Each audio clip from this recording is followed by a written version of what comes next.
Chadstone outbreak is an illustration, again, of just how significantly this can spread far and wide, and the particular challenges we have in outbreak management.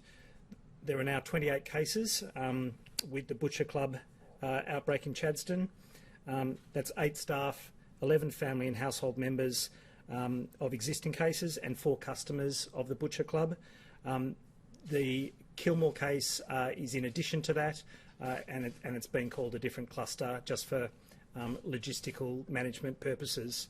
But the challenge in this, I spoke to it yesterday, the challenge in this wave in Victoria is profoundly different to the first wave. It's profoundly different to what any other jurisdiction in Australia has followed up.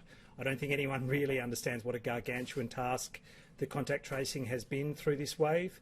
I think the average family size in Australia is about 2.5 people. We've made estimates that the average family size for the 20,000 cases in this second wave has been between 6 and 10 people. And so when there's a case in a household, you're not looking at one other contact or 2 other close contacts. You're looking at 5 or 6 or 7 or 8 or 9 routinely for every single household. And you're not looking at no other workplaces where those close contacts might be. You're looking at 3 or 4. And again, with each of those individuals who are in workplaces, they will have their own households, and they will have 5 or 6 or 7 or 8 close contacts.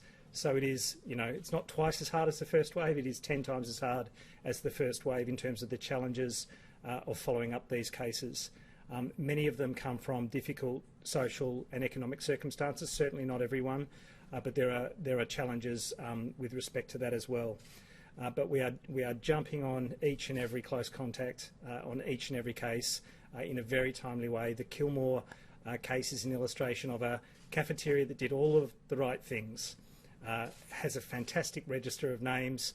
All of those close contacts are being contacted, but there are 150 of them. So again, the infectiousness of this virus and the opportunity to have dozens and dozens of people potentially exposed speaks to the challenge. But the testing will happen at Kilmore. People without symptoms can present there and will get tested. And obviously we're asking anyone who's got symptoms to isolate and absolutely make sure they get tested, absolutely make sure they're not in contact with others or going to work or going to public places.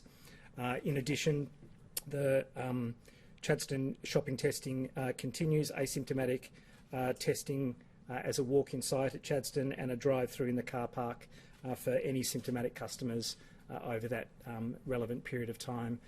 Updates every day to the DHHS website with exposure sites, and they remain valid for 14 days. If you've got no symptoms and you've been to one of those exposure sites in the last 14 days, and you go beyond that 14 days, then you're safe, as it were.